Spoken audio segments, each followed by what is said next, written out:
Yo, what is going on, guys? Welcome back to another video, and we have a big, giant, massive trade to talk about just 48 hours away from the trade deadline as Yanni Gourde and Oliver Bjorkstrand are going like the definition of cross-country. The only more cross-country thing would be if they went to the Florida Panthers from the Seattle Kraken. Big deal. Here's the full details. Gourde, Bjorkstrand, and of course, cannot forget the 2026 fifth-round pick. And then to Seattle, they are getting a first-round pick in 2026, in 2027, on top of Toronto's 2025 second-round pick in Michael Eyssimont, as well as Detroit Seattle's half retaining on Gourde, then Detroit's retaining half of that half, and they're getting a fourth-round pick. I think it's like the better of Tampa's or someone else's fourth-round pick. But yeah. Shocking trade. If you follow me on TikTok, I don't think I said it on the YouTube, but 2 to 3 weeks ago, I made a video saying that Tampa's a legit tier 1 contender. In my opinion, right now, they're my pick to come out of the Eastern Conference.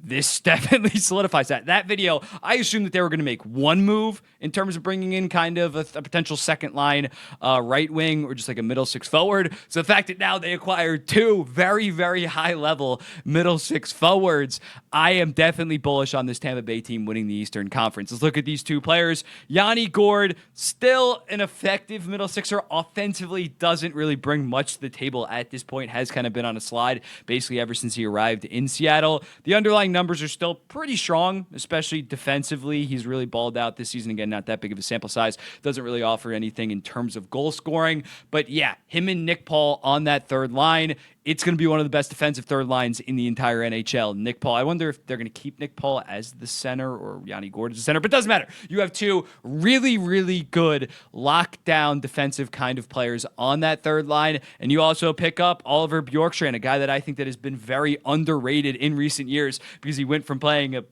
on a pretty irrelevant Columbus Blue Jackets team to a Seattle team outside of 2023 that has been pretty irrelevant. When looking at him, 2022, 28 goals, 29 assists, 57 points. Last year, 59 points, 82 games. Even this year, still going above 20 goal pace. I think Oliver Bjorkstrand is the real impressive add here. He still has another season left on his deal at like $5.5 million. I should have looked that up before, but I believe it's somewhere in between the fives. But he's easily worth it at this point. He's like 28, 29 years old. He's going to be a damn good fit in Tampa Bay because when you look at Tampa Bay, that second right wing spot was such a big gap for this team. Zegmas Girgensson, former All-Star, up there as the second line right wing right now. You slot in Oliver Bjorkstrand. Of course, the top line is the most talented offensive top line in the entire NHL in Point, Kucherov, and Gensel. But now you have some real depth. You finally have some real depth when looking at this team. Their overall top 8 forwards, I think it's probably the best pure top 8 in the entire NHL at this point. The offense is now there. Gourde just does offer some offense again compared to some of the guys they were offering, but not offering. They currently had within their bottom 6. But Bjorkstrand, I think, can really thrive with Brandon Hagel and Anthony Cirelli on that second line right wing. They are a formidable force. Obviously, defenseman-wise, Hedman, McDonough, Chernak, Perbix has been solid. They got a very good defense core. Andrei Vasilevsky is a 923 at this point. He's playing out of his mind. This team doesn't have any flaws anymore. They really don't. I guess you could say their 9th forward that's going to be within their top 9 is a weakness. But again, probably the best top 8 in the entire NHL. Yeah, it's a lot to give up, but which we're going to get into when we talk about Seattle. But when you look at the age of this core, Hedman and McDonough are 34 and 35 years old. Your top two defensemen. So you're going for it. Even regardless, Kucherov's still 31. Vasilevsky's 30. Gensel's 30. Points 29 years old in a week at this point. Brandon Hagel's their only like somewhat young player, and Anthony Cirelli's 27 or 28. Like Hagel's the only guy still firmly in his mid-20s at this point. This team we knew only had 3 seasons probably of high-level contention, so I don't hate them going aggressive, especially when a guy like Bjorkstrand has another year left. I would have been more fine with this haul that they gave up if they got some retention on Bjorkstrand, got him to like $4 million. Gourde at, what's Gourde making now? Like $1.5 million below that after double retention? Like he's obviously, that's why you pay so much of this price. It's a fat price to pay, though. 2 first-round picks and a second. I don't like the comparisons to Brandon Hagel. I think that that's bullshit. You're going to see that a lot today. I disagree with that. although Hagel was less proven than these guys, Hagel was 23 years old, making $1.5 million for that season and then 2 seasons after. So it was definitely a long-term play. And Hagel, when he was traded, had like 28 points in 38 games for the Chicago Blackhawks. He was trending towards not becoming what he is right now, but this is definitely a little bit more aggressive considering we've already seen Yanni Gourde kind of slide a decent amount. Oliver Bjorkstrand is 30 years old. He's getting up there in age. So, yeah, I think this definitely is a little bit too much. It's a better trade than Tanner. No, two deadlines ago, of course.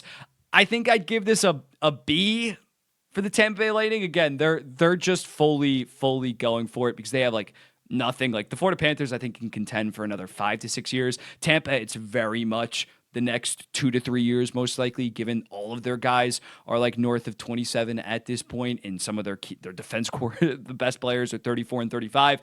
So yeah, you got to go for it, even if I do think that they gave up a little bit too much. I think Gourde's probably going to re-sign on some team-friendly, like 2x3, 3x3 or something like that. I think they've probably had illegal conversations maybe about some kind of extension, but that can make this deal definitely look better if Gourde, you get him at a cost-controlled rate, and Oliver Bjorkstrand if he stays past his deal and just wants to win. But yeah, Tampa Bay, a little bit too much. So I'm going to go with the B, maybe even a B-, probably closer to a B- than B+, but still, for a team that I think even before this trade was getting slept on, was a serious contender to make this move. You love to see it. Florida going all in, Tampa Bay going all in. What the hell is the Toronto Maple Leafs going to do? This isn't about the Toronto Maple Leafs. For the Seattle Kraken, I'll just lead with it. It's an A+.